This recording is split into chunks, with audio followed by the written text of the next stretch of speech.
Hey, everybody. Welcome to Around the Reel podcast. It's a podcast. It's like a radio show. I think it's a radio show. That's what I think. But we're on a podcast platform, so it's a podcast, but it feels like a radio show to me. But anyway, today we get to sit down with Jerry Smith. Great conversation with this guy.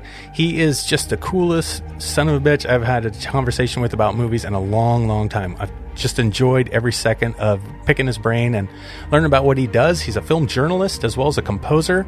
He writes great articles for all types of movies, especially in the horror genres. He does a lot of great reviews and really puts a lot of heart and soul into the discussion about filmmaking and films in general. We also talk about his story, his life, things that he's dealt with, and how movies have helped him overcome a lot of those things. So sit back, relax, and enjoy our conversation with our man, Jerry Smith.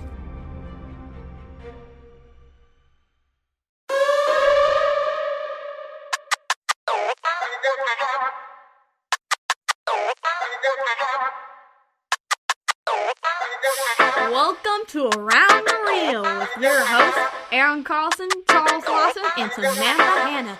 Gucci gang, Gucci gang, Gucci gang. Well, let's... You're lagging.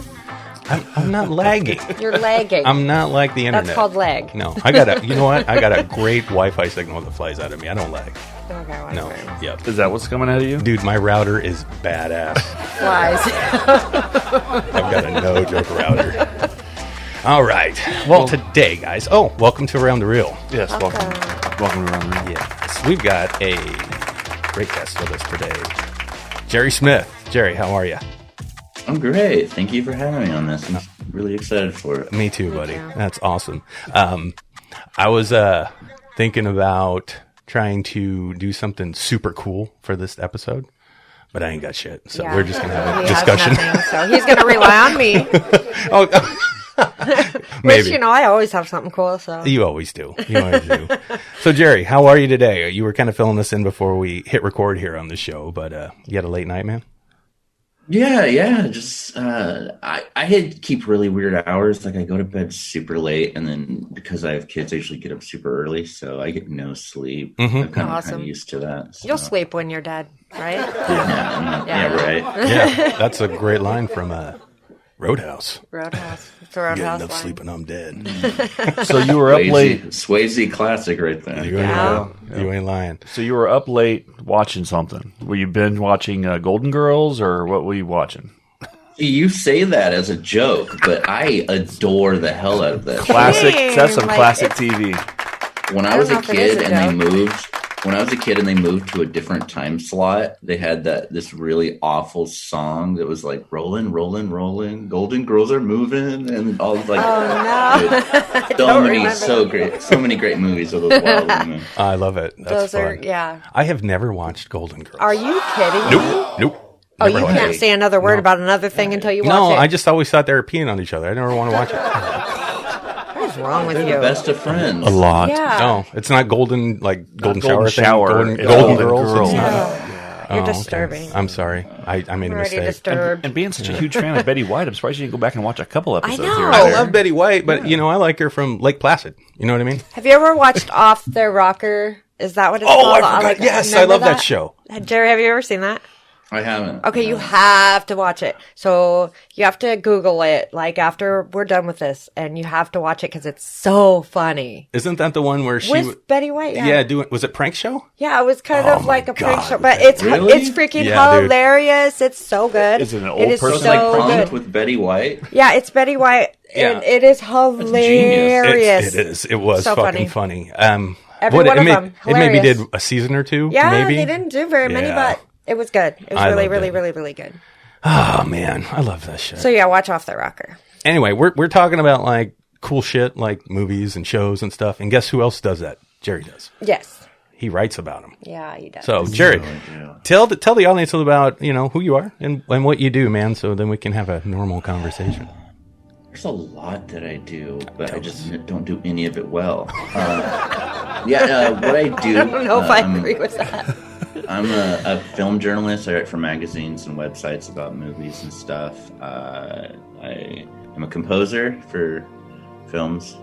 A musician for my own projects. Just kind of do everything. Dope. author. I actually just signed a contract to write a new book last week. Congratulations, man. Ah, Wow. Thank you. I try to, like, I have, like, really bad depression, like, my entire life. It's something I've always struggled with, so I try to stay as busy as possible so I don't really have a lot of those quiet moments, because that's usually when anxiety and depression kind of kicks in. Gotcha. Yeah, a lot of artists actually struggle with that. And that is one good way to be rid of it. Well, not rid of it, but at least distract yourself enough so you don't deal with it as much. Yeah. Yeah. That's what I try to do. It's a hell of an outlet. It is. Oh, Yeah. it is. Absolutely. I think so. Art, period, is a great outlet for that. See, I never struggled with depression, anxiety. I struggled with anger. That was yeah. mine. I love anger. That's a good one to have. You should try it sometime. No, it's brutal. actually. No, because you just get that. You get the fucking, whatever. And I found out that being creative alleviates that. It really does. Yeah, it makes me happy. And then that shit goes away, and then it doesn't matter anymore. Then I don't get as angry. Yeah. So yeah. So I got to keep doing shit. Until you get Yeah. writer's block, then you get pissed off again. No, I don't. I like writer's block sometimes because I go deeper into what I'm trying to create, like writing as well. I fall deep in that I fucking don't mind rabbit hole. writer's block because I do so many things. I just move on to the next. I'll just paint then. Exactly. Yeah. Yeah. Same way. Okay, because you guys do have multiple things you do. Yeah. You guys are lucky. I only got one thing. That and like When for you have me- depression, you kind of have to.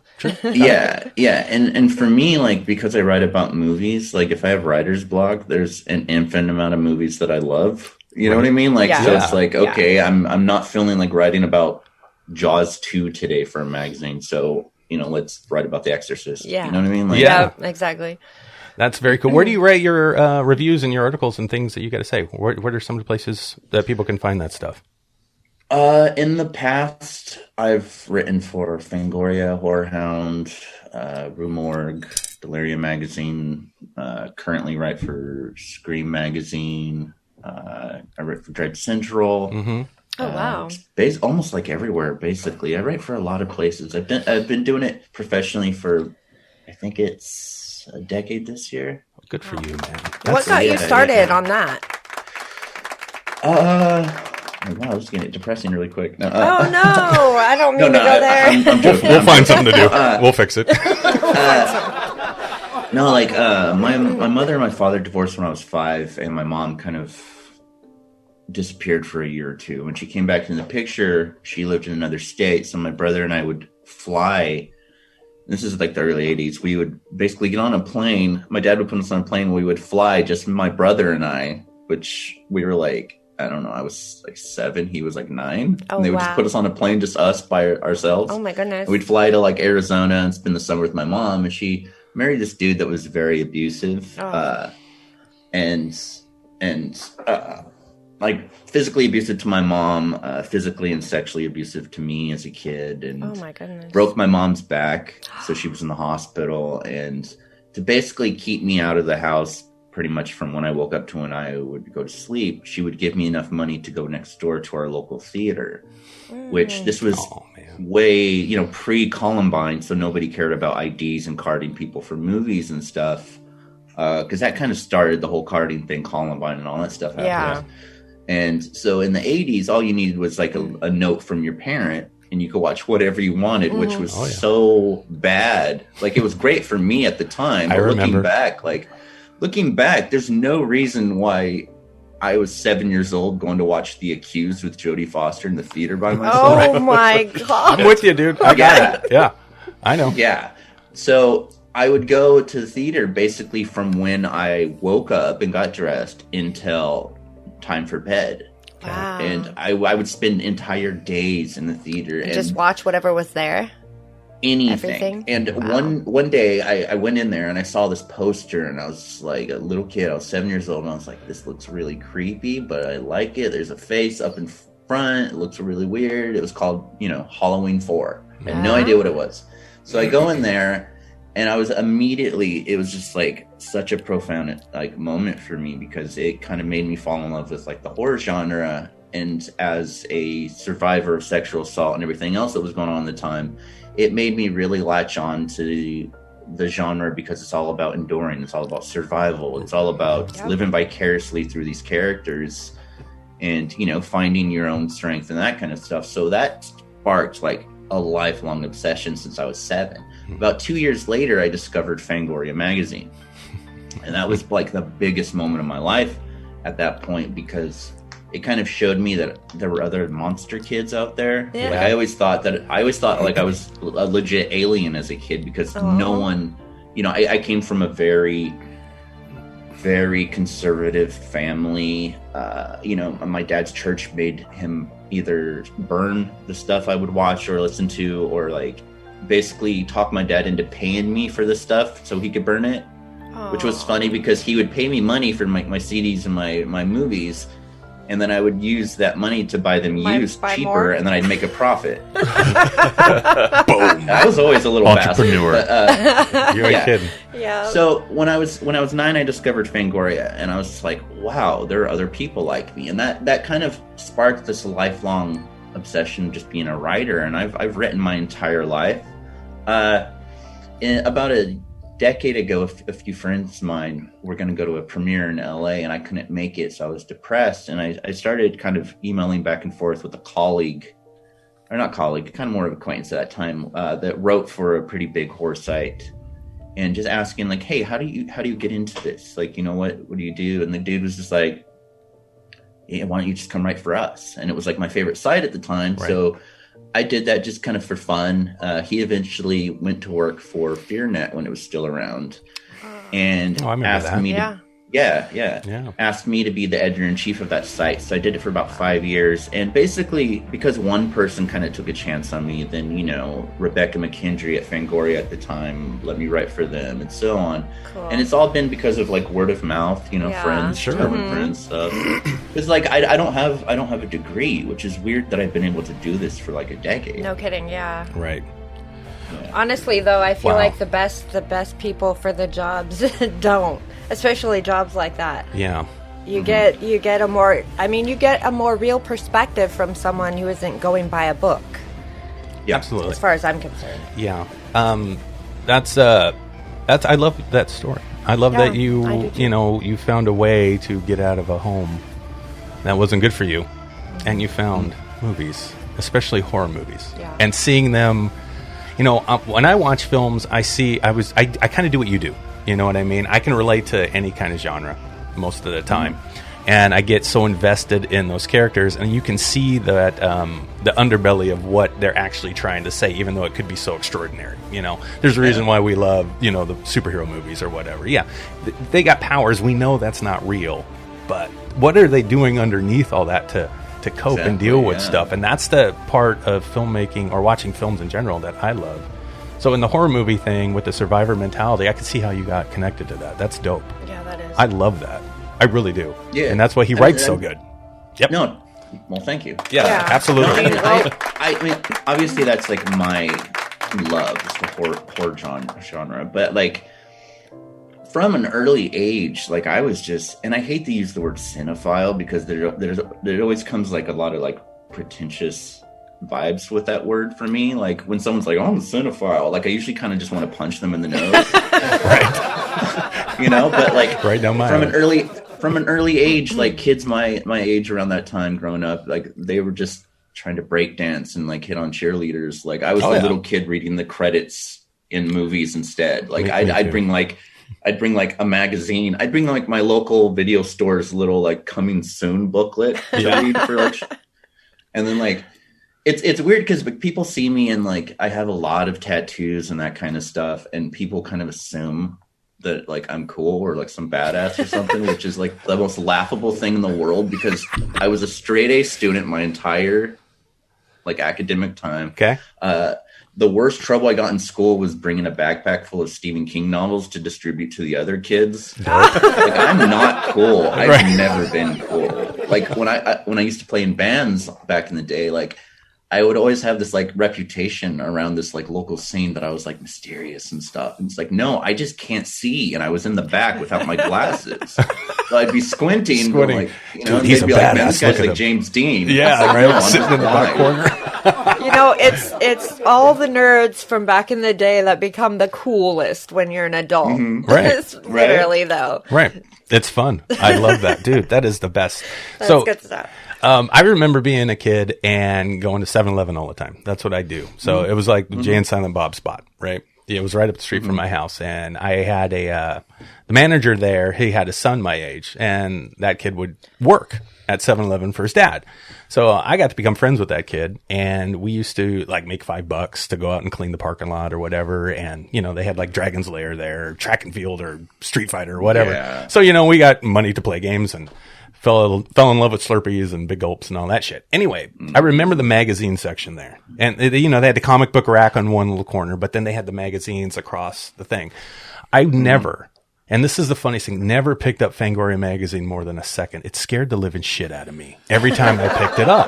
I couldn't look in it, and I try, and I'd go through it really fast. I didn't get into Fangoria magazine until I met Chuck. And when I met Chuck, like 20-some years later, you know, after being a little kid and I met my buddy, he had subscription to that. And he's like, oh, dude, you got to read these articles. And he'd give me them and show them to me. And I'm like, holy shit, I've been missing out on this all these years of my childhood. So, yeah, Chuck was a huge fan of Fangoria. You had the subscription and everything, bro. Oh, yeah. I have probably a few hundred. I was Copies like somewhere. that. Yeah. Oh, I was like that with Fangoria's sister magazine, Gore Zone. Okay. That was the one that I could not look at as a kid because, like, the ultra gory stuff. Like, Yeah. my brother really kind of got off on renting, like, Faces of Death. And Right. Oh, Dude, God. remember that movies as a shit? kid. Yeah. I remember. And, Like, like, as a evening of Faces I of was- Death and Spaghetti. Oh, my God. yeah. Yeah. I was super into, like, you know, franchise slashers and like full moon movies like Puppet Master and all those kind of like silly movies. Absolutely. My brother was like, he wanted to see like the craziest stuff. Right. Which I think I'm connecting with your kinda brother. I turned the tables on him as an adult because when I started writing professionally about movies, I'd get sent all these screeners. Mm-hmm. And one night, I don't know if any of you are familiar with this movie, and I kind of hope you aren't because it's really awful. Oh, tell me. Please tell me. And please don't waste your life on this movie. But the movie, I got sent a screener for a movie, and my brother was like, let's get some pizzas. You could invite some friends over. I have a big screen TV. Watch it. And I was like, okay, I got a movie for you. And I brought over a movie called A Serbian Film. Okay. It's called A Serbian Film. Okay. Okay. It is easily it's probably the most offensive, just vile movie ever. And like, it was so bad that I got pizza. There was like pizza, beer, soda, chips. It was such a party. And then I put on this movie for my brother, and like right when the credits roll, my brother just gets up and I'm like, so where are you going? He's like, I'm gonna go hug my son. Okay. Oh my god. And like a friend of mine just got up and he goes, man, screw Jerry, and just left. And just dipped on you. just Oh my left. god. What? But like, yeah. So like, a long story short, yeah, I got back at him for that. But yeah, I would not recommend watching that movie. That's funny. You know what? Now I got to look it up. I've never heard No, of it. well, Yeah. is it like What's the short premise? yeah. It is it's a Serbian film. It's about a retired porn star that was really known for just being the best at what he did. Mhm. He's kind of lured back into one last job because he's kind of like low on finances and he's struggling for his family. And the job just consistently gets worse and worse to the point where like a lot of stuff that happens, like it's kind of point of no return. Gotcha. Okay. Okay. And the film, it's one of those movies that like the filmmakers are like, well, this is a metaphor for this. No, this is a metaphor for the way that we're treated. And it's like, no, it's not. You're just weird. Fucking creepy. Like, don't church it up. You're just weird. Church it up. Badass, man. Okay, I'm going to write that down. I got to write that down. Serbian film. Serbian Yeah. film. Got it. I would not recommend it. Dude, I but got to watch it. You know, I was Let me know thinking- if you do watch it. Okay. I was thinking, so you were going to say something like, what's that one where, you know, the worm one, or the, you know, the one where they... Human Centipede? Human Centipede. Oh, fuck that movie. Yes. That So movie gross. is nothing compared to this. Oh, one. Oh for my fuck's God, sakes. really? Okay, I got to ask you a question. Have you ever seen the movie? What's the movie that Aaron couldn't finish? Feed? No, Was it Feed? no. It's the Contagion. No. Oh, yeah, the you one finished where Feed? the girl... Which one was Feed? Feed was the girl. one where it was all about food fetishes, and the beginning of the movie is the guy who cuts off his own penis and feeds it to his lover. I don't remember. And after frying it up in the... What? I did finish that movie. Did you finish it? Yeah, that one didn't bug me. No. Okay, but yeah, the most recent one was Contagion. Fuck that movie. I can't watch it. Have you seen Contagion? Yeah. I couldn't watch it. No guy should be that horny to have to fuck a zombie, dude. I can't do it. That's so bad. Yeah, it was so bad. It's like, bro, bad. do you not smell that? You know what I mean? Fuck that I'm movie. so interested if you watch the movie that I told you not to watch. Your thoughts on that now? Okay, I gotta watch it. Oh, I will. he's gonna watch I will. That I will was find the it. movie that was too much for you. I gotta watch I've it. only watched the movie that I talked about, a Serbian film. I've only watched it once, Okay. and that was like almost a decade ago, and I just can't do it. So isn't that weird when you see one of those movies like that hit you? Well, that so disturbingly that and, that you like, can't find. something That's a that- horror movie, right? Oh yeah, very much. That's so. a horror movie. That there is, I think there's something happens when you have kids, and like I used to be so into like French extreme horror movies, Okay. like High Tension, Martyrs, those High kind of Tension. movies. That was another one that fucked me up. Jesus. Love that movie, but Yeah. it's harder for me. You know, now I'm 40. I have Martyrs. multiple kids. It's harder for me to watch a lot of that stuff after I have kids. Like I showed my wife The Mist for the first time last year. Whew, great ending. And no, it's amazing ending, and it's like I think it's one of the best endings of all time. Yeah. Because you don't like it's even better than the book's ending. Yeah. Like, Even it's Stephen just King said that. He was like, "You yeah, fucking it's killed me." phenomenal. Yeah. But like my reaction to that ending in 2007, I think when it came out, think so, about sitting in there. the theater. You know, when I was 26, 27, watching it, like, yeah, this is amazing. Mm-hmm. And my reaction with multiple kids at 40 watching that was like, ooh, I can't watch this very often. It hurts Like, your heart. It Yeah. does. It Yeah. kills you. It hits you so differently. Yep. Wow. That said, I would totally shoot my kids in that situation. I'm thinking about shooting mine anyway. So, Same. So Too funny, man. but Yeah. no, I get what you say. Going Several back and times a watching movies that we watched when we were younger and how it impacted us for what we did with our lives and our thought processes and our creativeness, and then going back and watching it as a parent or now grandparent. Mm-hmm. It's just like, damn. I mean, I find myself crying in movies that I thought I used to giggle at when I was younger. And I'm Right. like, what the fuck is wrong with me? You changed, man. We What? evolved. I'm Yeah. curious. Are there any ones in particular that have done that to you lately? Or I cry all the time now. Oh, I I do do too, too. buddy. I do My too. octopus teacher bawling. You cried at that one. I know. You know what? I teared Bawling. up. The last movie I teared up where you shouldn't tear up in was the remake in Child's Play. I was crying the other day watching it. Yeah. Oh, really? Yeah, it made me Wow, cry. that's cool. I liked how they flipped the script. See, I know most people I don't haven't like seen it yet. remakes. I love that one. I thought it was very creative. They took the same premise, but just twisted it just enough to make you feel really bad for Chucky for a Doesn't while. that drive you nuts though? How down on remakes people are. I do. Yes. I don't care if there's a remake. Like the worst that happens, it sucks, and you watch the original. Yeah. That's it, right? Like- Yeah. Like I was okay. I know you're a huge John Carpenter fan, right? Yes. Okay. yes. All right. Hear me out here, brother. One of my top 5 movies of all time is Escape from New York. I saw that when I was a kid at the drive-in, fell in love with that fucking thing. I think I was 7, your age, when I saw it. Snake Plissken has been my hero since I Yeah. was a little kid. Yes, he has. Yes, he I love that has. motherfucker. He's so badass. But everything about Escape from New York just got me. So I became a John Carpenter fan as well. And then you really see the depth of that creator he is. Musically, Yeah. visually, storytelling-wise. He's just a badass. Ahead of his time, as far as I'm concerned. Yeah, that's why Big Trouble in Little China just became cult classic. Because no one understood it when the shit came out, but I fucking loved it in the theater, right? Just dope. That's like a trend out of his whole career. Yes. Like I saw him. I'm not trying to interrupt you. No, you're fine. Out real quick, so I don't forget. I was at a convention about 7 or 8 years ago, and Carpenter was there doing a panel, and the moderator was going over every movie individually, and not even 2 minutes into doing that, Carpenter cut him off. He goes, "You know what? Let's skip all this. My career's been basically this. My movies come out, nobody watches them, and decades later say they're classics. Can we move on to the questions from the audience?" That's No correct. joke, That's though. absolutely correct. So, He he's a doesn't mess badass. around. Yeah, John Carpenter don't fuck around. So back to the remakes then, what I was getting to. They talked about remaking Escape from New York. And I remember Jared Butler was attached to it for a while. I can't remember who else. But, that kind of fell apart. And I was actually upset. And everybody I remember seeing online is just like, yeah, don't touch that fucking movie. I'm like, aren't you curious to see if someone can capture the essence of the brilliance of that movie? Just a little bit. Just to give us a different take on that story. I fucking love that. The Thing is another one. Couldn't be one of the best horror movies ever made, The Thing. Yes. One of the best. The remake, it was all right. But I appreciated the effort.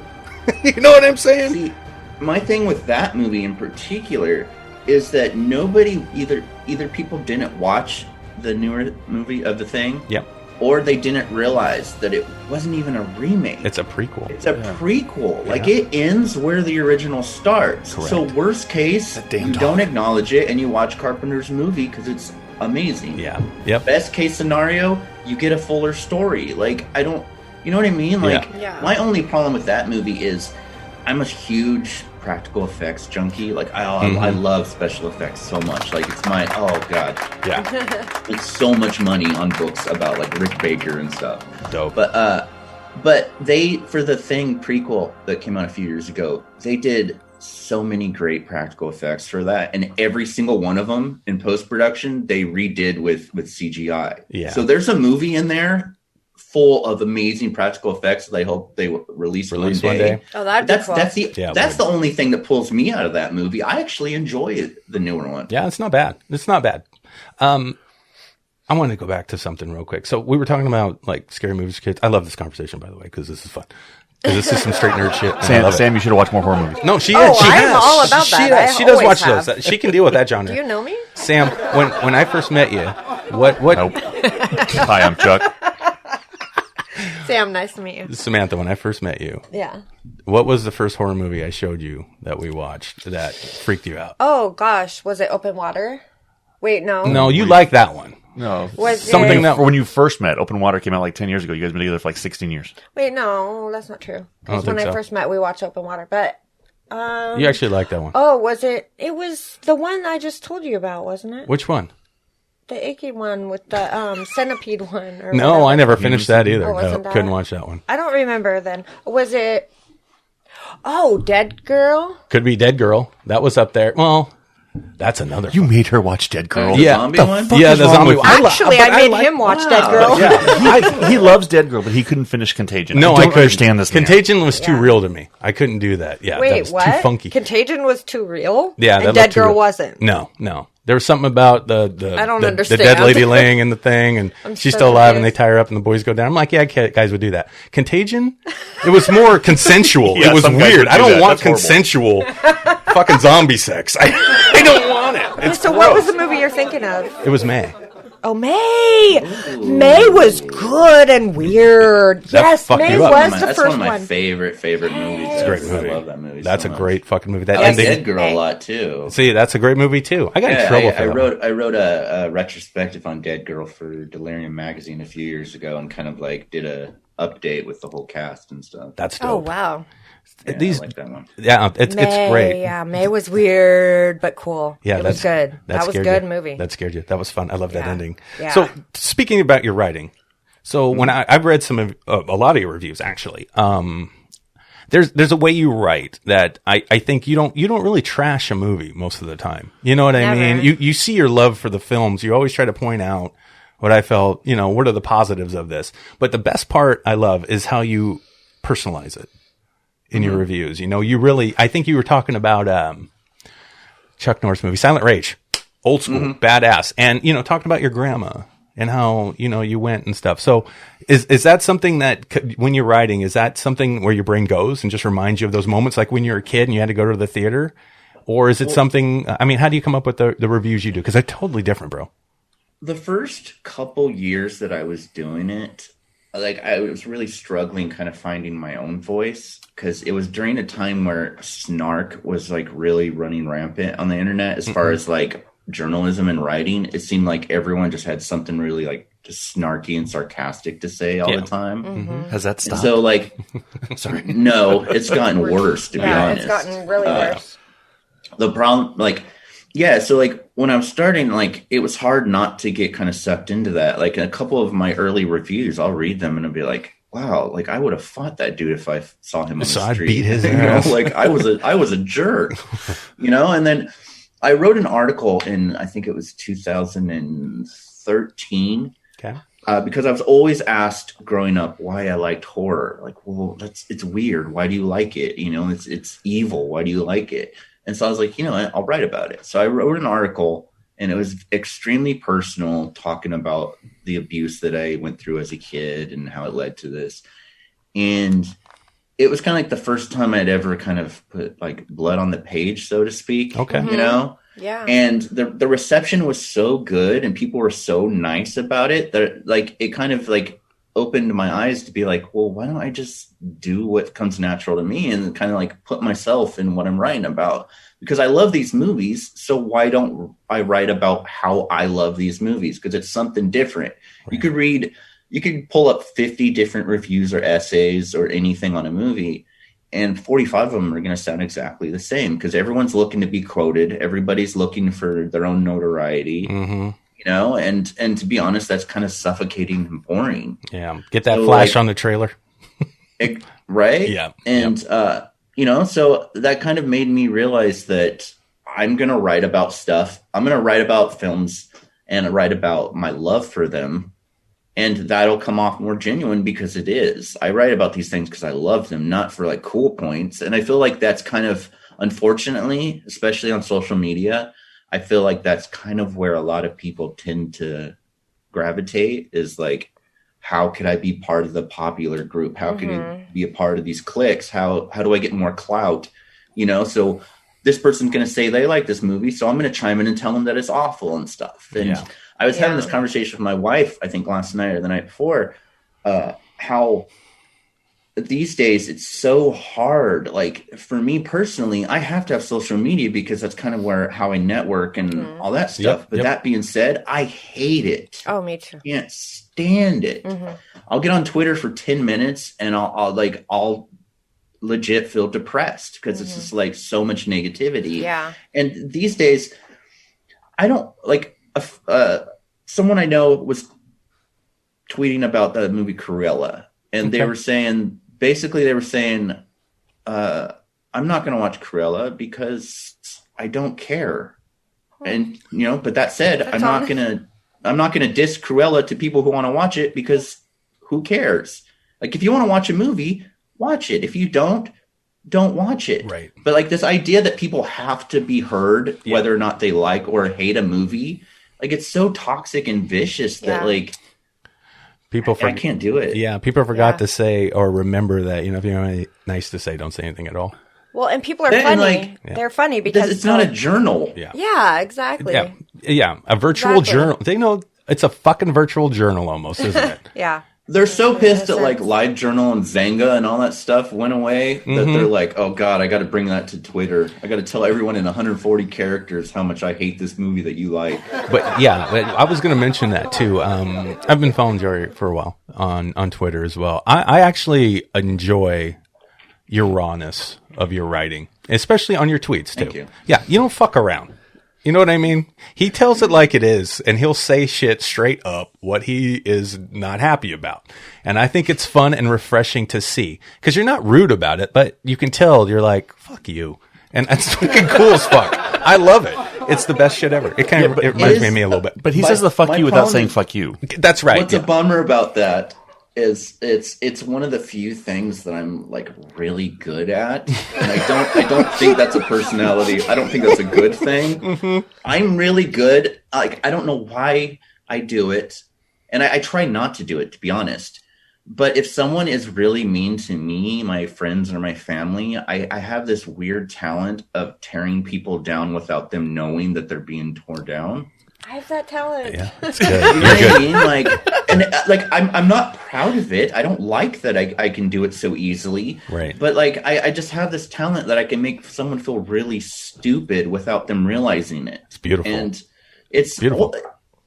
I think it's beautiful. I love it. I love it. Sam's over here beaming. Yeah, yes, she's done it. I've seen her do it. I'm a bartender, and with drunk people, it's easy to do it. Yeah. And everyone will know what you're talking about and the drunk person that you're talking about or trying to like throw under the bus because he's an asshole or whatever. Yeah. He just had no idea. That was like, or no idea exactly what you're saying, but everyone else knows. It's like throwing them under the bus without throwing them under the bus. I don't go to bars at all anymore because, I mean, to be honest, I am an alcoholic. It's something I've struggled with for years. So, but like some of my favorite things about when I did go to the bars was just those situations. There'd be these really like blackout drunk dudes.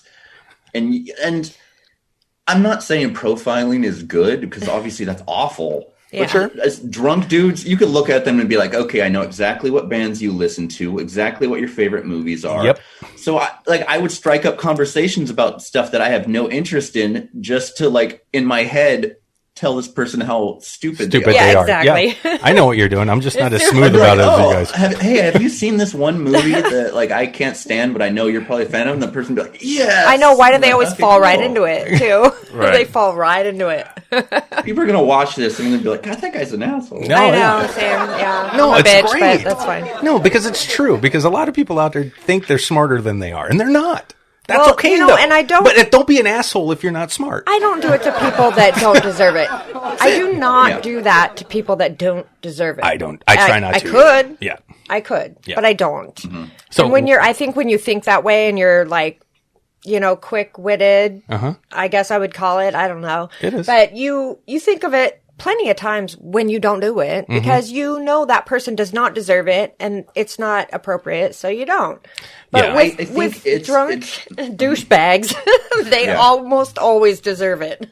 right. I think it's just rudeness for me. That's the one thing that makes that really like annoys me. Like I try to be a compassionate person, and to be honest, I'm like way too much of a softie in real life. Okay. Like my wife always laughs at me, and rightfully so, because I'll go down the rabbit hole on YouTube and watch like hours of like soldiers returning home videos, or like adopted or like foster dads getting adoption papers. Yep. Or celebrities meeting their fans and them crying. I'll spend hours watching this stuff, and my wife will look over and I'll just be like crying. Crying. Great. I Does love that sound like her? That's you. That's you. Does your wife call you a pussy too sometimes? Just shake her head? No. Oh, mine does. She just knows. She knows. Yeah. It's like that unspoken thing. She doesn't have to say it. No, that's good though. We both know. The funny thing I about all love this is it. like we were talking about watching movies and crying and all that stuff, and I think I raised a sociopath. I think I started my daughter too young on horror movies because she sits there sometimes and she watches me and she looks at the movie and then she'll look at me and she's like trying to figure out why the hell's Dad crying? Right. Am I missing something here? She might be a sociopath. I might have broke her. Oh no. I don't think you did. No. See, my kids, they're super into that stuff, and they're like super knowledgeable already. Our kids too. Like, dude, I wish I was that smart as a kid. I know. And they're like really witty. Last night, we were trying to figure out a movie to show our kids, and if it's like a movie that has like a good amount of inappropriate stuff, you know, I'll try to remember exactly when to mute it or skip it. How old Sure. are your kids, if you don't mind me asking? How old are they? I have a shitload, to be honest. So do we. Yeah, you're good, man. My oldest is 19. Okay. We have, because my wife and I, we each had kids from previous. Sure. Yep. Same here. And so combined, we have 6. Okay. Same, yeah. Yep, we're- 12-year-olds, Yep. 10, 9. Yeah, our Yeah. youngest is Great about to turn ages. 6. Love the ages. Your did you say your youngest was about to turn 6? Mm-hmm. Okay. Yeah. Yeah, you My, got a my little, grandson's little about to turn 6. I'm about to old have a fogey. grandson. Holiday Road.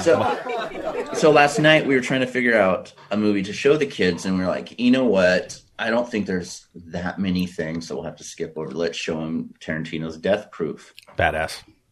Man, right? Yeah. Like that's obsession equal as horror films. I love Tarantino. But, Yeah. I'm right with you, buddy. Yeah. So we were showing that, and my 10-year-old, we were watching it, and then out of nowhere she goes, "Dad, what is with this guy and feet?"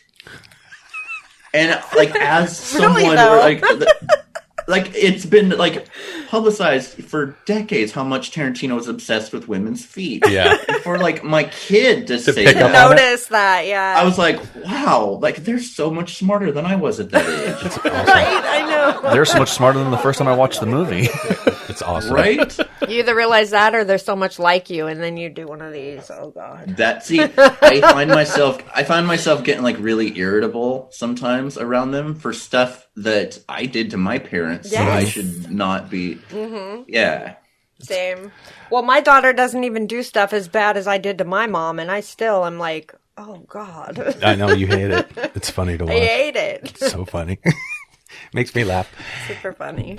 Well, we haven't talked anything about your composing Yeah, stuff let's talk yet. about that. So being a fan of films, you obviously picked up on how cool the music is in them, right? Oh, dude.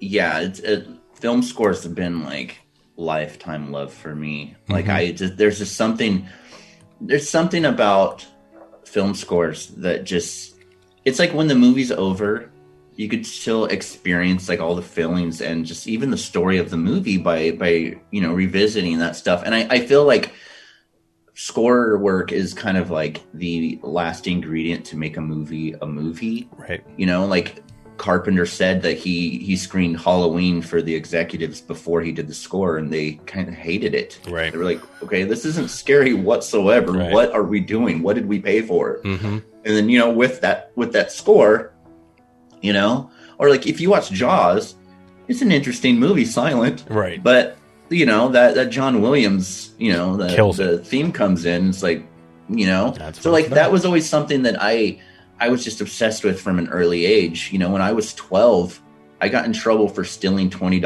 out of my dad's wallet to go buy the score to Jurassic Park. Dun, dun, dun, dun, dun, dun, dun, dun. Badass. right? Like my brother made fun of me, like saying like you should have done something cool to get grounded. But me, 40 years old, looking back, I was like, I'm sorry, but that was the coolest thing Fucking ever. worth it, Like that yeah. was worth it. Fuck yeah. So yeah, like I was always obsessed with that, and I've been a musician for most of my life. Cool. My stepmom taught me how to play piano, I think when I was like Cool. 14, 15. Okay. And then I started playing in really awful, like, punk rock and hardcore bands for years. Sure. I just didn't like it. Okay.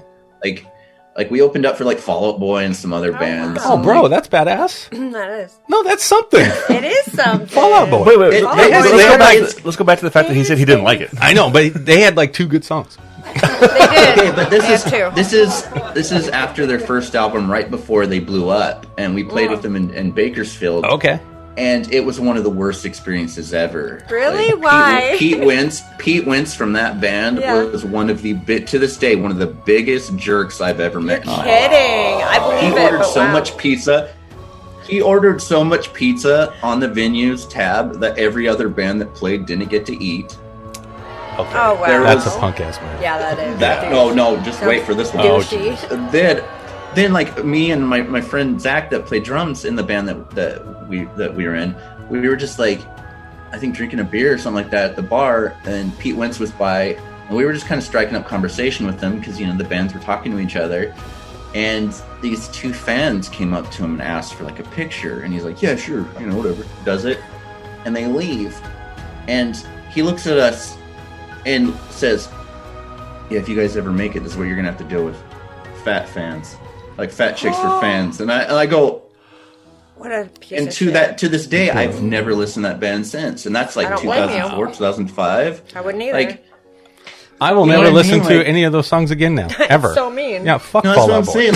Like, it was such a bad experience because every other person in that band was so nice, but that dude was a Well, nightmare. that's lame. Hey, But like, you yeah, know I mean, actors are assholes and you still watch their movies, so don't even. Oh, yeah, that's true. Until I hear a personal story. Like, if we hear something really bad, like Tom Cruise doing this shit, I don't care. But if we he's meet, gonna like, jump on a couch. yeah, he can do whatever. It's crazy shit because I like his movies. However, but Bruce if Willis, but asshole. Yeah, yeah. See, that one bothers me. Yeah. you That know one's still- You to know this what's day bothers me. mostly? You know what offends me the most about Bruce Willis is that guy has been asleep for 20 years in every movie. Every that he's been in. fucking Like, what movie. happened to that dude? I know. It's sad. It I fucking could watch pisses me Die off. Hard on a loop for a year and never get tired of it. Right Like, with you, bro. It's so many other movies too, like Last Last Boy Scout. Last Boy Scout. Badass. Last Boy Scout is one of my favorite movies of all time. Right here with you, bro. But Yep. God, I can't watch any of those like red box movies that Bruce Willis does. It's sad. And it sucks because it's not anyone else's fault except his. Yeah. Because Stephen Miller, who's directed a lot of recent Bruce Willis movies, is one of the nicest, most talented directors around. And Bruce Willis is like hero level to that dude. Yeah. That dude has been so nice about like tiptoeing around the fact that Bruce Willis was a nightmare to work with. Yeah, I know. And a lot of filmmakers that worked with him said that. I mean, I came across with Kevin Smith when he worked with him, and I was just like, dude, because it broke Kevin Smith's heart. See, I didn't like that. That was the saddest thing ever. It's sad as fuck. So sad. It's like he idolized him just like I felt, as a kid watching Bruce. And then you're like, dude, he's a dick like that? He thinks he's that badass? How sad is that? He's my It's hero. the worst thing ever to meet people that you really admire. That happened to me with... I used to be such a huge fan of Hellboy, the comic books. Okay.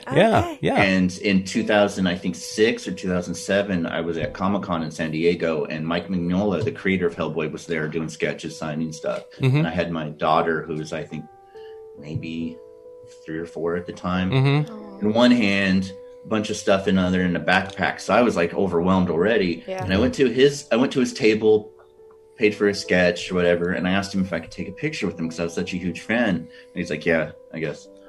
And then his wife was next to him, and I was like, I'm sorry, I have my daughter and stuff. Would you mind taking this picture? And he goes, you're going to have to take your own photo. And I was like, wow.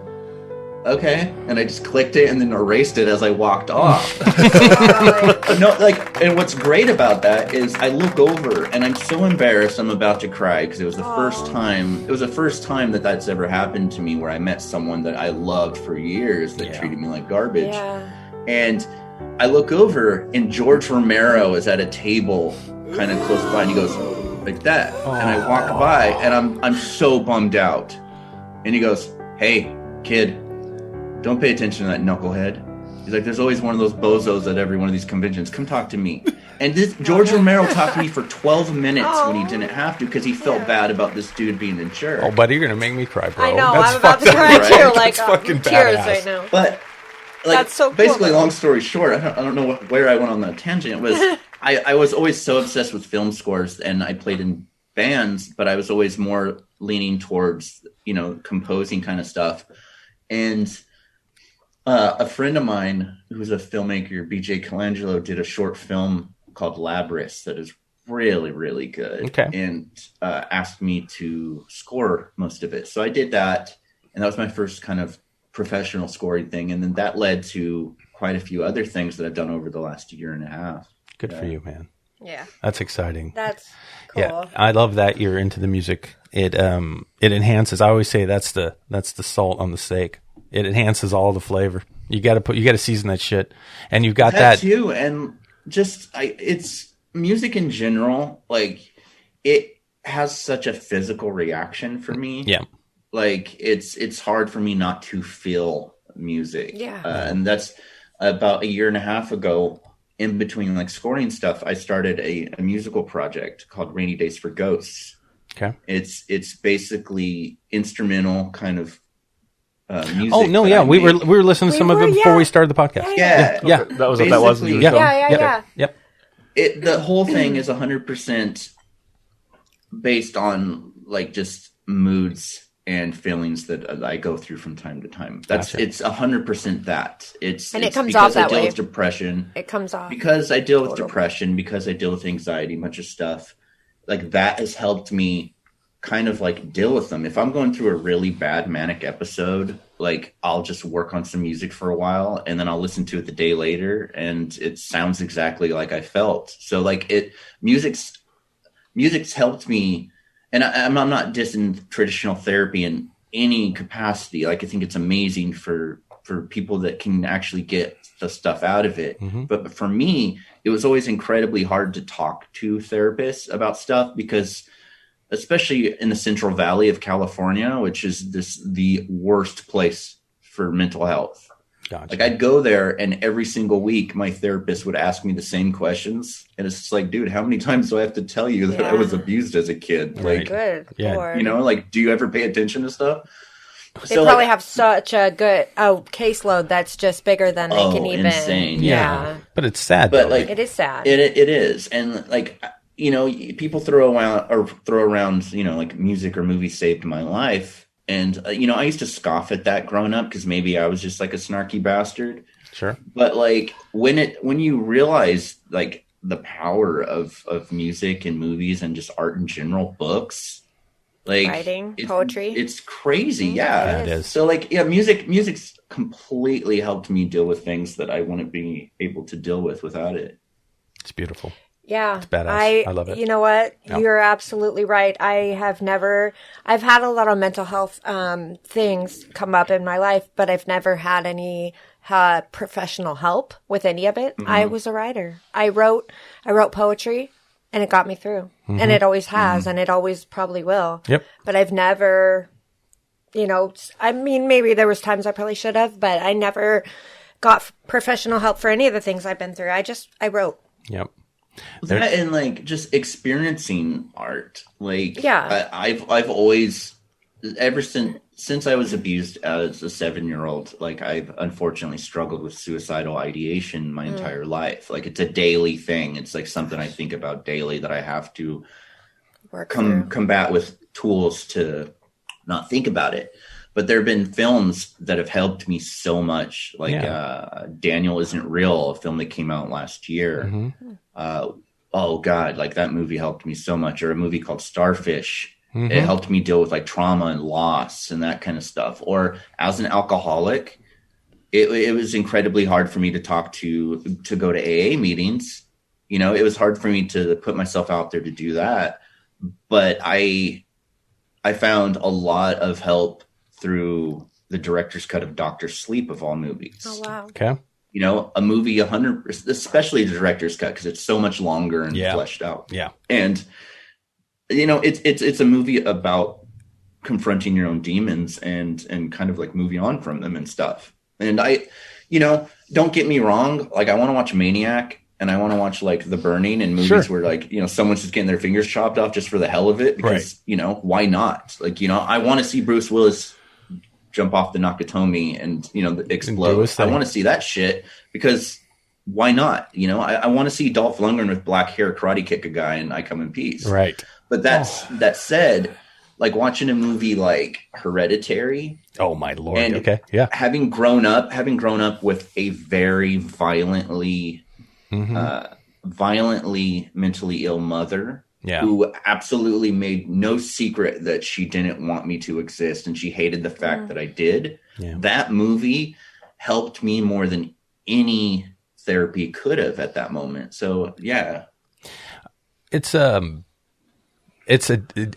don't even know how to describe what I feel when he's talking about that because there's a connection nowhere near where you're at. But maybe, I've had things in my life too that have caused me to be angry, like I mentioned before, and I always relate to my anger kind of like, that Hulk mentality. Like you get so fucking pissed off that you end up doing shit and saying shit you don't mean. And then you come down and you're like, fuck, I said that shit. And I didn't really mean it's that. The worst. You know what I mean? So I've dealt with that in my life a lot. And it's because of the loss of people in my life since a young age. And the way shit just doesn't work out and you start getting inverted almost, I didn't trust people at all, that kind of stuff.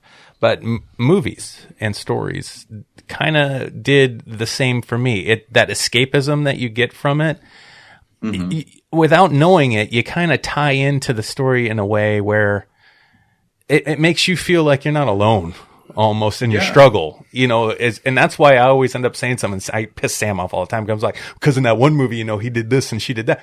I say that because of the lesson that was there that I figured out from these characters or in the story. And it kind of relates to real life sometimes, even though movies aren't real life, but kind of they are sometimes. Hence what Sam usually says to you. Correct. But kind of, it's still kind of there, and that's what he's saying, it relieved him of knowing and learning things that he was struggling with in his life by watching Hereditary of all movies. Well, even like it's movies badass. that you wouldn't expect it to, like, you know what I mean? Like when Halloween came out in 2018, like Halloween is my favorite series of all time. Like the original isn't, in my opinion, just the greatest horror movie. It's the greatest movie ever made. Yes. Like lifelong obsessive of that franchise. When 2018's movie came out, I expected to like it. Yeah. I didn't expect to be hit like a ton of bricks when it was essentially about someone who didn't want to run from their trauma. wanted to run to their trauma and take it on. Yeah. That movie isn't about Michael Myers. It's about Laurie Strode. And what's crazy, and a lot of people didn't get, is Michael Myers didn't give a single crap about her in that movie, in the new one. He didn't come after her. No. He didn't care. She was just another person that he randomly stalked 40 years before. She runs after him that whole movie, because what that movie is that character saying something that happened to me 40 years ago that has ruined every relationship in my life, every single thing of what I could have been. Because in that first movie, she's a bookworm. She has a good future ahead of her. You can tell. You see her in 2018. She's been through multiple marriages. Her kid has been taken away. The kid grown up hates her. Her granddaughter doesn't like her, kind of feels sorry for her. But what does she do? The moment that guy comes back into town, she runs right towards him to take on that. And while a lot of people on the surface see that as like another just silly slasher movie, it's not. It's a movie how trauma just does not care who you are, because he doesn't. Like, as much as I love that whole series, the moment that John Carpenter got drunk and wrote the whole really bad sister twist in the second movie, which he regrets more than anything, the moment that they gave Michael Myers a reason is the movie that it killed the mystery. Yeah. The moment it killed the mystery. So to bring that back in the new one and say, not only does trauma not care about you, but as a survivor, if you don't take this on yourself, you're going to basically eventually die with this trauma on your shoulders. Yeah. So like seeing a movie like that, it's a slasher movie, but it's kind of in a lot of ways a very important movie, I think. Well, and some of them do that. They have that message, like I love Pet Sematary for its message about loss, dealing with loss, because there's a message there, and it might be skewed or it might be whatever people think, but no, totally. There's like an absolute. If you just really pay attention to the message, there's a message there, and about loss. Pet Sematary is part of like a subgenre that I love so much, and it's all about like the dangers of playing God. Yes, movies like that, or Frankenstein, or all these movies, like all these people, they want this power, they want to defeat death, they want to do all of this, and it backfires every time. I love that stuff. Yeah, I do too.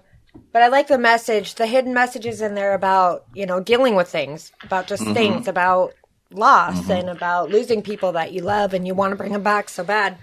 It's but at what cost? Yeah, exactly. I find that a lot of your casual viewers don't watch the movie in that regard. And that seems to be, and too bad, right? Because I'm an overthinker. I like that. Yeah. I love that fact. You do love that.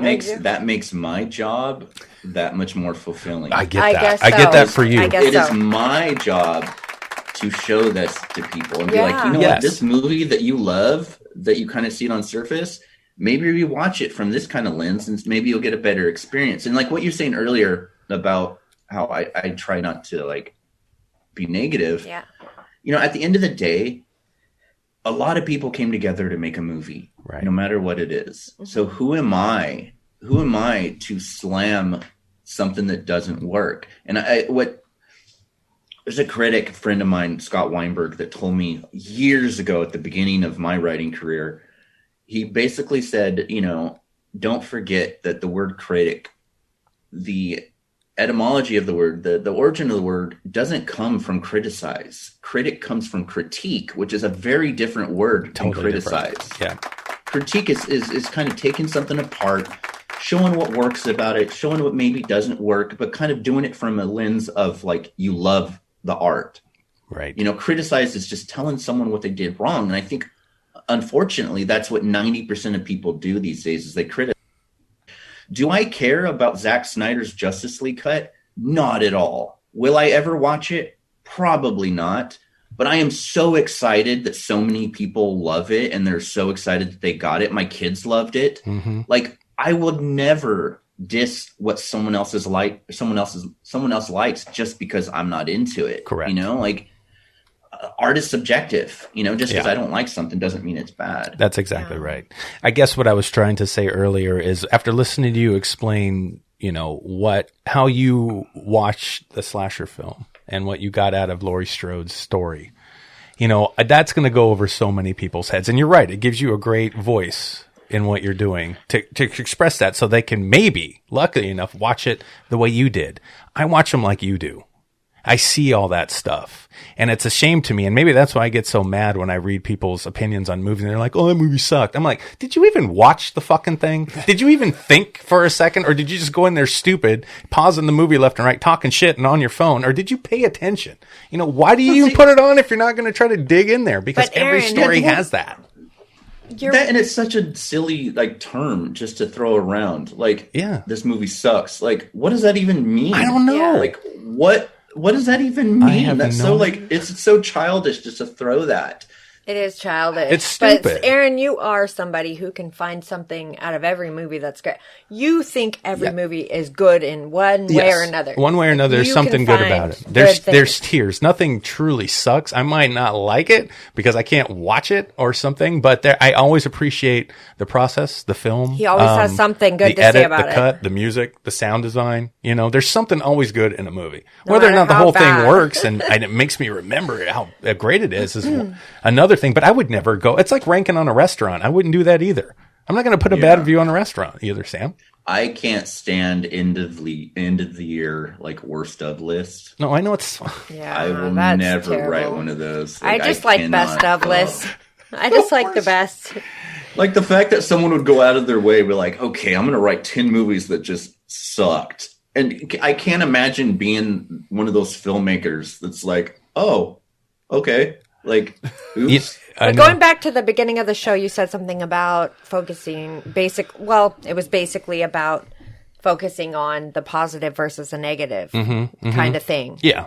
Mm-hmm. And that's what you do. I guess with your reviews, that's what you do is try to focus on more of the positives out of the negatives. And I always appreciate, it is refreshing because it's too bad that you go and you have to hear all this negative stuff about everything. And it's like, you almost wonder, like, is it about the drama that keeps people into that or keeps feeding people? They're craving attention. It's the drama. But if you get somebody with your realness, which is what we try to do here at our show, is just to pull people in with, we're real. We're just real. That's it. No drama, no bull crap. We're just talking real shit. And that's when you can draw people in with that, I don't know. I think it's a heroic way to express a point. Absolutely. Absolutely. Yeah. My opinion. Yeah. But I mean, and it might be whatever, but I just don't like the drama. I hate it. And I hate that people gravitate towards it. And it's sad because it's not real. It's really not. And like, it's like every other day, there's one topic that it seems like everyone just wants to be heard about. Mm-hmm. Yeah. Like, there's legit issues. Don't get me wrong. There's really legit like things that need to be talked about, and there's a lot of changes that need to go on. Yeah. You know, but even something as small as like, this website hired someone that doesn't like horror movies to talk about this classic horror movie sucks. Who cares? Right. It's stupid. You know, then you get like 1,000 quote retweets and like, we will not stand for this. And this person said Jaws sucks. Like, okay, well, obviously we know that Jaws doesn't suck. So who cares? Yeah. Right. Like, why waste your time on this? Right. That's a prime example. Yeah, exactly. I would love to be like, obviously the person's on drugs to say Jaws sucks, so try to get them help. Yeah. I would actually love one of our films to be on the worst film list. I would flip the fucking script on that. See, and you know how much publicity we would get for that? I would cry. We would fucking hit it. I would love it. I'd use that shit. There was a review on a short film that I directed a few years ago called Love is Dead. And it starred a couple people that are pretty big in the adult film industry. Oh, okay. Okay. And I guess a lot of I'm their pretty sure fans I know who they are. I like all genres. That's all I'm Shut up, saying. Aaron. Right? Yeah. A lot of their fans expected an adult film. They thought that these people were going to be in porn, and they watch it, and there's none of that. I just thought they were good actors. Mm-hmm. And then, like, the reviews, like, I would read some of the reviews, and it's just like, well, this shit's boring. All they're doing is talking. Because there's no Sorry. the penetration is up here. Yeah. Ooh. Right. And that's what happens when you make a movie where your You get your typecasted, porno yeah. like fans Typecasted. gravitate towards, and What? it's sadly not. Yeah, it's hard watching Ginger Lynn in any Rob Zombie movie without thinking this is not where she should be right now. But I always try to She get still pulls around it it. off, though. she does. I always try to get around it. Like anytime, like any of the porn fan people are like super pissed about it, like with that short film. I'm always like, well, like one of the dudes from Insidious were in it. Can I get a pass on that? I know, Like, right? Dude, that's dope. Can you throw me a bone? Throw me a bone. Remember, I have to see it now. they all were originally actors. They just happened to do porn. Yeah, it happens. No, it's And you know what's crazy is some of the people that work in that industry, they just want a chance to do something different. yeah. You know, like when we were filming that short, like I was watching them act in their scenes and I was thinking like, God, this is really raw and good. Like these people should get opportunities more often, but like horror does to a lot of people, like being in Halloween and The Fog and Prom Night, Terror Train kind of pigeonholed Jamie Lee Curtis for a while, and she had to actively say, I'm not doing horror films anymore for a while. Right. So she could go off and have a really good career. Sure. Because I feel like horror and also the adult film stuff, like these people will be put in boxes that it's so difficult for them to break out. I saw that with like Robert Pattinson and Kristen Stewart and all those people that people didn't want to give a chance to because of Twilight. Yep. And then you see Robert Pattinson in like movies like The Lighthouse and Dope. Good Time, or Kristen Stewart. Like both of them are so good Right. in like a lot of movies that they've done in the last few years. Seriously. Daniel Radcliffe, people are like Harry Potter, and then you see him in other movies like Horns and stuff yeah. like that. It's amazing. Or even Guns Akimbo last. Oh God, I forgot about See that. I one? fucking love that movie. That's the best shit ever. Oh man, I gotta tell this story real quick. Okay, 'cause please do. I'm gonna be so upset if I have to carry this on my shoulder. Then we I wanna hear interviewed it. Daniel Radcliffe for Guns Akimbo. Okay. And it Really? was such a huge moment for me because I love that dude. Yeah. Right. And the day before that interview was supposed to go online, the director kind of like burned down his entire career online. Oh wow. Like What? because the director came at some people for saying something to him, and it became this huge thing. The guy Oh, no. basically doubled down on being vicious towards people. Uh-oh. It got so bad that like the outlet that my Daniel Radcliffe interview was supposed to go on got a hold of me, and they're like, "Hey, we're gonna have to pull all coverage for this movie." No So shit. I've had this interview with Harry fucking Potter, yeah. that never saw the light of my the day because God. the director's like, That's too bad. Oh, that's Fuck. too bad. That's horrible. Yeah. Well, That's crazy cool, though. that is that you had it set I up. mean, it's Man, so that's cool. great. It's Dude, cool I bet that you you were got to do heartbroken that. because that's a fucking great movie. And that would have been a Yes. fun interview. Just not for Akimbo, but just overall because he's a badass. I fucking love Horns. Wait, dude. did you have the interview but you couldn't release it, or you never had the opportunity to do the interview? Yeah. no, I did the interview. Like it was done, turned in, and everything. They just kind of shelved it because of Okay. All the drama. that Well, at least you got to have your conversation with him. Yeah, that's still pretty That's cool. true. Yeah, that is an experience. Yeah. That's my favorite part of the whole thing. Like I love writing about movies, and like interviews, they could be tedious sometimes with transcribing and stuff. But Sure. like over the last 10 years, I've gotten the opportunity to talk to so many like heroes of mine that it's just anytime I get Cool. stressed, it's like, okay, well, I've interviewed John Carpenter 3 times. Right. Yeah. Like, why are you stressed? Why are you, you Right. know what I mean? Like, Yeah. Neon Demon's one of my favorite movies, and I got to interview, Refn, the director of that, and Drive and stuff. And I love him. yeah, it's been so much fun. Yeah, that's the guy who I'm directed dying. Drive. You know I I'm love Drive. dying for a review of our movie from you. That would be fun. That'd be cool, right? That would be fun as hell. That'd be good. We made our feature we did put out in 2019. It's called The Outrider. It's my supernatural horror take on film noir. Nice. But yeah, it's a mixture of a lot of different things that I enjoyed, like you, growing up, from the detective story to Last Boy Scouts kind of in there. But, all the horror stuff from Legion, you got the demons and the angels and all that kind of stuff. But, we had a low budget flick. But speaking of low budget flicks, your help, Josh Stifter is a buddy of mine. Oh, cool. Yeah, and he's been on the show too. And I know that he was working on another short. Did you do anything with the score for his short film? 1st of November? Yes. Yeah, I did the whole thing. Oh, badass, dude. Okay, that's cool. I wasn't sure. Man.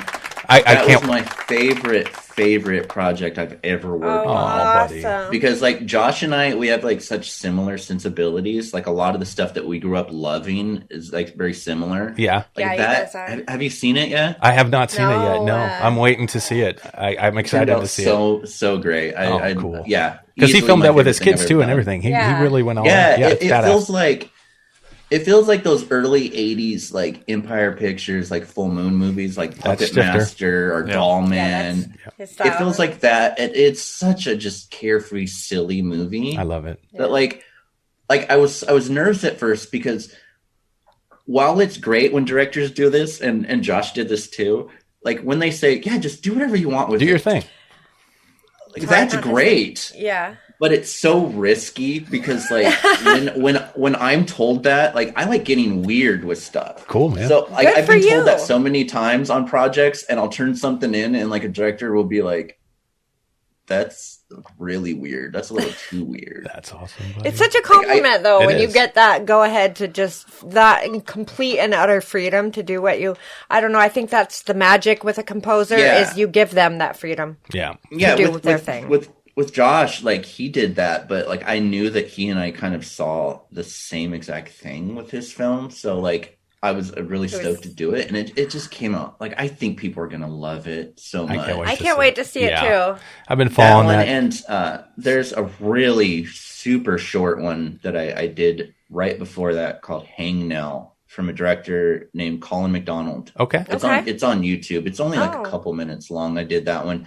And that one, it's been crazy because like he did that during quarantine, just him and his partner in Canada. And it's a really gruesome little short. And I did the music. He hired me to do the music. And like that one's been winning like tons of awards at festivals the last Awesome. couple months. Cool. And we didn't expect it to Sure. do anything. Yeah. Like last week, actually this week, I won best score for that short. Awesome. That's the first award I've ever won for that stuff. But like, it's basically like this woman finds like this little piece, like this little hangnail, and she kind of tears at it, and slowly she gets obsessed with like the tear, and like her whole like fingers come, like skin's coming Oh off. my and it's gosh.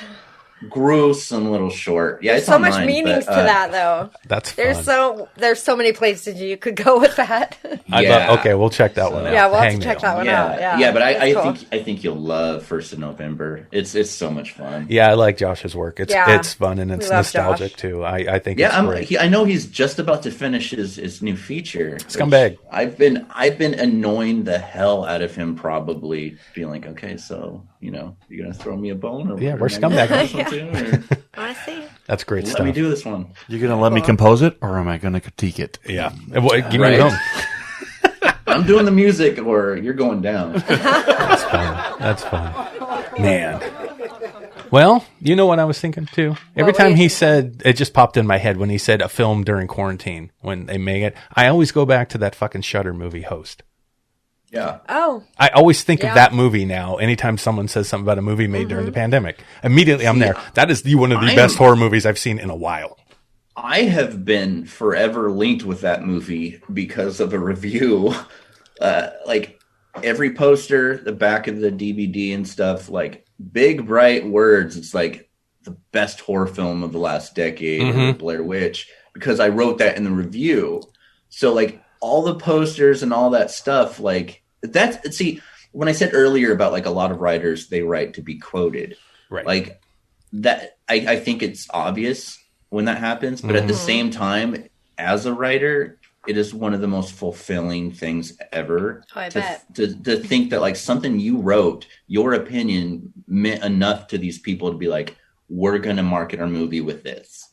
Like Yeah. Host was one recently, and there's a movie that came out last year called Alone Oh, we That watched I- that too. yeah. That's badass. that I was quoted on. Solid. Like, Good for yeah, you, man. that's a good one. Host, oh man, I loved that movie. I did too. Like, I loved it, and it was such a good example of like people complained about the length, but It didn't first feel, of all, it felt long as fuck. if you don't have a pro account for Zoom, Yeah. that movie is that length. Right, exactly. Right. Like, it totally is. You know what I mean? So already that gimmick works for me. Yeah. That, and like, I love the idea that, like, let's not hold ourselves to a certain time. Mm-hmm. You know, if a story's over at this time, let's cut it here. Yeah. You know? Yeah. And like Blair Witch Project, it's a movie I've only been able to watch 3 times. Mm-hmm. For some, I don't know why, it just gets under my skin for some reason, like so much. And Host was the first movie since Blair Witch that really just got under my skin. Creeped out. Yeah. It's a really good concept. And that it's funny because it's such an intense movie. You forget it's only an hour. When I was watching that, and me and the kids watched it too, we were like, Jesus Christ, we're sweating on the couch like, fuck, this is brutal. And then it's over and we're like, man, that was a good movie. And then we saw how long it was. And we were like, that was only an hour? What? It surprised us because we were so invested in it. Do you catch a lot of the Shudder movies? I try to. Yeah, we always go to, especially. What do you think of Scare Me? I have not watched that one yet. I don't. I love that. Is that the horror comedy one? I love it. Yeah. Okay, I haven't seen that one yet. I know which one you're talking about though. It's like a master class in acting. The whole movie is just monologue after monologue from these people because it's really the whole movie is essentially them trying to tell scary stories to scare each other. Okay. And act them out. Like they're not telling a story, then it goes off to a filmed part of the story. Like it's these people performing it and you see the shadows on the wall based on them doing it. And they're trying to one-up each other. And it's such a blast. Okay, I'll watch it. Fun. Yeah, we'll watch that. I think that's on my list, too. Shudder's a great place to go find some really cool horror movies. Put the Outrider on your list. Yeah, well, I'll send him a link to that. We want a review. I'll send him a link. I got a private link for you. I'll send it to you. Yeah. But it's a pleasure talking with you. Do you want to play a game with us or anything, Sam? You got a game to play before you leave? I do have a game. Do you want to play a game, Jerry? It's good for you. Let's play a game. Let's do it. Let's play a game. All right. Wait a second. We got a horror guy on here. What kind of games are we going with here? Gotta switch it up. Okay, so Sam will figure it out. I don't know. I was gonna just play the Google game. I wasn't gonna go anywhere crazy. Google game? That's fun. Yeah. The Google game. They Googled what? They Googled what? They Googled what? So this game is pretty easy. All you gotta do is try to guess. I start off a sentence that I Googled, and you gotta try to guess what one of the top 3. Oh wow! You got to finish the sentence, basically. Finish the sentence based off who's looking up what. Okay. Yeah, who's looking up what on Google. On Google. This can get interesting. It'll be fun. Here we go. Okay, so the first one is, and you always go first, so you get to go first with your answer. Should I stop sleeping? You finish. Should I stop sleeping? ... With someone else's spouse? Good answer. Yeah, that's a great guess. Yep. Aaron?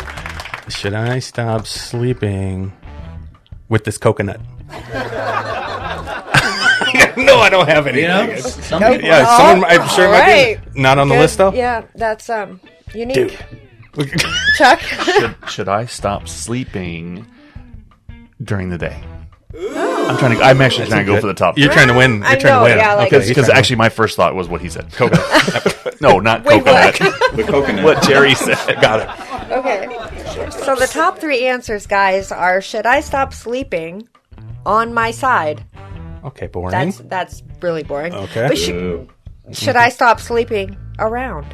Okay, that makes sense. People actually Googling that. Yeah, you got to figure that one out. Should I stop sleeping? If you're asking the question, you answered the If question. you can't figure it out on your own. Should I stop sleeping with my ex? Those are the top 3. Depends on Top what, 3 Googled. It depends on what your The new fact partner that thinks people about that. think that Google is the place to ask those questions to. That's what's They do, funny, bro. right? Yeah. That's why this game is so funny. Yeah, they don't go to the bar anymore to You find out actually their get answers. They go to Google. That's why I love it. Because I look up stuff, I start sentences, and I just see what people put in there, and it's really funny. That's the best. That's what started this whole idea. You should ask Siri these same questions to see what she says. You think Yeah, I she'd don't be, really talk hey, to Siri. her. I don't talk. She's not my friend. All right, you ready for the next one? Yeah, let's do it. Okay. How do I get my sister to... ... You're up first, God. Jerry. Stop stealing my clothes. That is really good, because I always steal my brother's clothes. Aaron? Man, how do I get my sister to stop touching me? Someone's Googled that. You know it. You know it. Not I'm trying to win right Okay. now. That's not on the list? No. Damn it. Your sister's wild. I'm struggling today, bro. Going from a long history of personal experience, how can I get my sister to stop pulling my fucking hair? But you don't. Okay. She used to pull your hair? That's what I Anyway. don't have anymore. You pulled it. How do I get my sister to stop singing? Singing? Number one. Stop singing. People's sisters can't sing worth a shit, I guess. Singing. I thought you said singing. Oh, no, I was gonna say, singing. one of your sisters. Poke her in the eye. Singing. Yeah. Are you kidding Stop me? singing. Someone Yeah, actually that's number Googled. one. People Googled singing? And then the next one is be nice to me, and the next one is stop being mean. So I guess sisters are mean. Yeah, because they touch you too much. That I should get a point for that. I was going to say, how do I get my sister to stop being so nice to me? Somebody Googled how to make No, them stop? how do I get my sister To be nice to me. be nice to me? Yeah. Yeah. To be nice to me. So And to stop being so mean. yeah. So that's kind of the same. Stop being a dick. And they're both are, and those are the same. You so that sure? wasn't that You sure exciting. coconut's not in there still in the first one? No, it's not. Okay, great. No coconut. All right. What do we got? You got one more? All right, I got one more. Okay, here we go. Last one. Let's do it. This one's not that exciting, but The it's answer still is kind of we can funny. try. We'll Should you try. ever? Oh, shit. Should you Should ever? you ever? What would people ask Google? Should you ever? Jerry? Try cocaine. Aaron? We're gonna Should you ever shave your nipples? Oh, righty then. go. No. No. You probably shouldn't. No. Don't get them pierced either. Around the nipple. Anyway. Wait a second. What? Should you ever shave your nipples? I'm sorry, guys. That's what he actually said. I'm trying to make more fun of this game because these real answers suck. Should you ever... Jeez. You suck. Should you ever just lie down and stop? Okay. Okay, you creepy son of a bitch.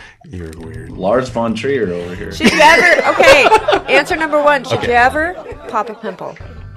Should you? What? I don't know. People want to know. Should you ever pop a pimple? Oh my god. Should you ever hit a dog? I don't like that one. That was that Google, one? and you get mad at me for Only my with, answers. know. How about only, that? only with a car on Like, accident. with your That one fist or a car? I don't know, but that one made me cry. So, 'cause Or a bat? People, please don't hit your dog. Don't hit your dog. Okay, what else? But you this one's funny. Should you ever double text a girl? got? Those are two texts right there. It just came in. Someone weird. is double texting. Wow. Anyway, It's, yeah. it's not me. Double text a girl. Should you ever double text? No. Listen, the Amer- answer is no. don't ever do it. Don't do it. What if does they don't that answer, mean? Yeah, it what means does it- Okay, say it. So if you text a girl and they don't answer you, don't text them again. Oh, that's just the bad. worst. Yeah. Yeah. So that's what they're asking. Should I ever double text? So when I send you like 10 messages like- in a row to get your attention, it's not No, helping. it's not good. That's text offending. Remember? Yeah, no, that's text offending. But what is it? What does it mean when you? What's the terminology when you're being an ass and you're not answering someone's text? Like how rude is that? Not rude. That's rude. That means It's so Coming rude. from the I'm person who does the busy. texting and the person who's ignoring the text. Yeah, there should be a term for that. Too. It's messed Jerry, up. that was awesome. Thank you for Thank you playing. for playing, with Jerry. Aaron. They Googled Thank what? you for being on our podcast. You're awesome. Yeah, I Yes, had a you lot of are. fun. Yeah, I've fun. got a quick question for you, Jerry, since it did come up earlier. I'm curious, and everybody here can actually do this one too. Okay, what? Okay. What is your favorite remake? Oh, Oh. Oh my lord. Now, a remake, Okay. not Yeah. actually like the prequel or a follow up. Okay. I'm just That's putting decades apart. one just popped in my head. What's your favorite remake? I'd probably say The Fly. David Cronenberg's The Fly. Yes. Yeah, that's. See, I love the old one because it's. But at the same time, I mean, it's a product of its time. It's Sure. pretty silly. Yeah. But like the Jeff Goldblum one, David Cronenberg movie, I could watch that just religiously. It's one of the- It's so great. Love story beyond love stories. It's beautiful. I It fucking really love is, that movie. yeah. It's got so much heart to it. I cry at that every time I fucking watch it. It's Yeah. horrible. I cry every time the dude gets his arm snapped. Right. Ow. I know it's good. Mine, Chuck. Yeah. Evil Dead.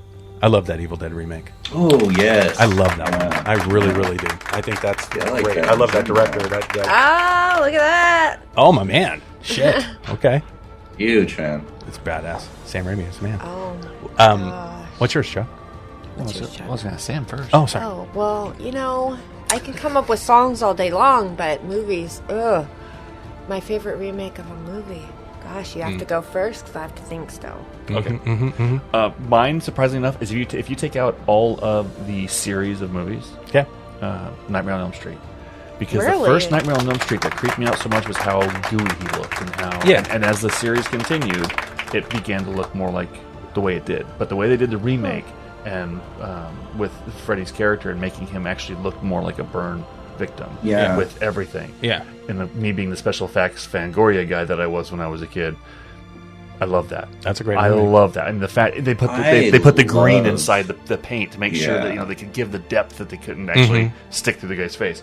I loved that. And just that I love and that looking you at chose the two. that. Yeah. If you just take the first two originals. Yeah. Don't do the continuation of all the movies and Sure. all the fun that they had with them as they went. Okay. But just the fear factor of the first one. Yeah. And that remake of that one. I have to watch that again. I haven't seen that remake forever.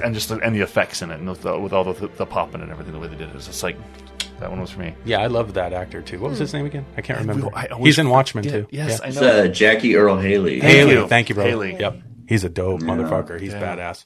Bad News Bears. Bad News Bears, man. Yeah.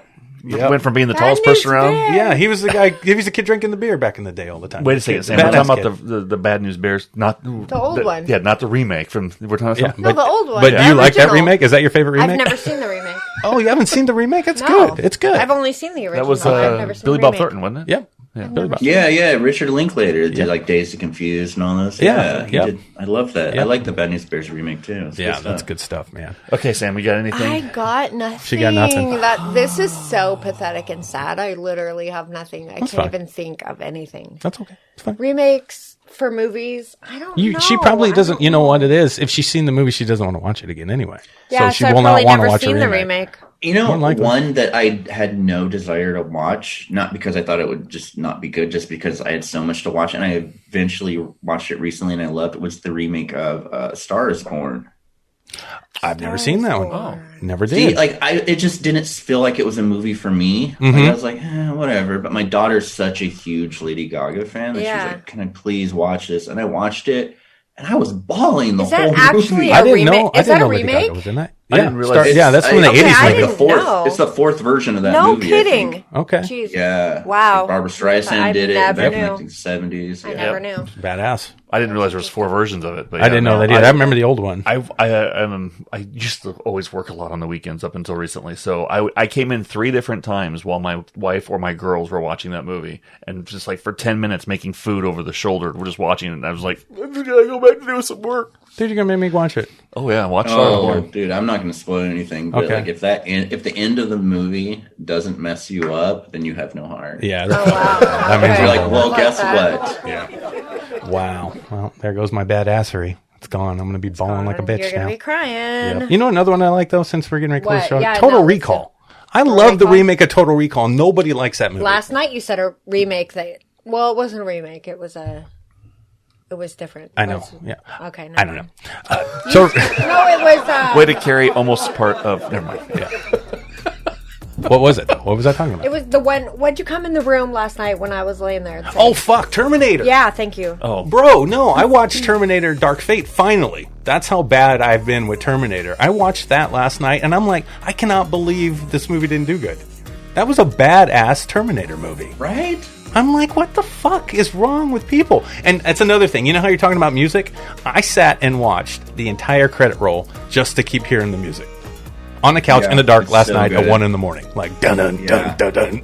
It's so good. I was almost time to wake up at 1 o'clock in the morning. Dude, Dark Fate is the shit. If you haven't watched Dark Fate, go back and watch that Terminator movie. Don't let that slip by. See, That's that's dope. really quickly. That's what drove me nuts about that movie in particular. Is that people complained about that movie, and it's like when people complained about 2018's Halloween. It's like, I'm sorry, but have you seen the majority of the Halloween sequels?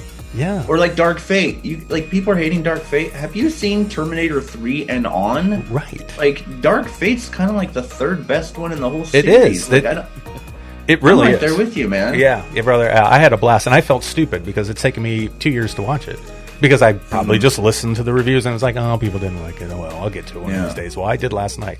Dope as fuck. Dope as fuck. Watch Terminator Dark Fate. Old man Terminator. Oh, I loved it. I loved it. And It's like Sarah the Connor's Logan- still it's a like fucking the badass. Logan of the Terminator series. Right? Yes. And Sarah Connor. How do you not love Sarah fucking Connor? It even starts with the T2 stuff. It's so good, guys. You've seen it, Chuck? Nope. You haven't watched either? Buddy, Nope. watch that. I'm telling you, it's badass. I have a nice list going. Yeah, I know. We got a list. Thanks to our guest today. I've got a whole list of Well, because I know I Jerry, have a list things too. I need to go back and watch. Jerry's a badass. Buddy, thank you for being on our show. It's a pleasure thank to you. meet you, So man. fun. I could talk to you about movie shit all day long. Yes, but we have to get ready. I know. We have somebody we have to showing film up, some stuff. showing up soon. Yeah, we got to film some stuff too. But Jerry, we'll keep in touch, brother. Thank you so much for sharing your story with us today and talking movies, man. It's badass stuff. Thanks a lot. Appreciate Awesome. it. Yep, I'm gonna stalk you. We're gonna do some more stuff soon. Yeah. Cool deal. And you're inspirational, so Absolutely. that's what we want. Jerry, where- That's on our show. Where can people find your reviews and stuff? You want to pitch a few things before you go? Yeah, please. You could find stuff I write at Dread Central, Council of Zoom, Wicked Horror, Scream Magazine, kind of all over the place. Online, Twitter at Jerry is just okay. Yeah, that's pretty much where I'm at. I love Badass. that. Okay. I know, it's cool That's shit. good. See, it used to be Jerry is awesome when I started Twitter in like 2000. I didn't start Twitter, but when I joined in 2009, and like for some reason people thought I was really arrogant, and I was like, oh, okay. So I just changed it to Jerry's just okay, He's so just people okay. would like not. So you wouldn't be thought of as arrogant. Oh, it's awesome. great stuff. You have Yeah. every reason to be arrogant, Yes, but you're you- not. yeah. I love that. So how Which about makes 'em awesome. how about reaching Yeah. out to you for doing some composing work? How can people get a hold of you that way? Through social media or email. Okay. Dexaliaprod at Gmail. That's DEXAHLIAPROD. It's a combination of my kids, Dexter and Dahlia. So Okay, Aw. awesome. And it sounds like Klingon when you try and say it out loud too fast and you're not reading it right? correctly. Yeah, yeah. Well, it's a pleasure, Jerry. Thank Yeah, you, my man. It's been awesome. Thanks a lot. All right. Absolutely. Chuck, you want to close out the show, my man? Jerry, thank you for joining today on Around the Reel. Thanks for sitting down and sharing some of your life, some of your stories, and a whole lot of reviews. And yeah, now I have a nice list of things I need to watch with all the extra time that I don't have, especially with everything we're doing right now. But still, it's always good to have a list to go back to. No, you're amazing, man. Thank you for sharing the truth of your childhood all the way up to now and all the things you've experienced.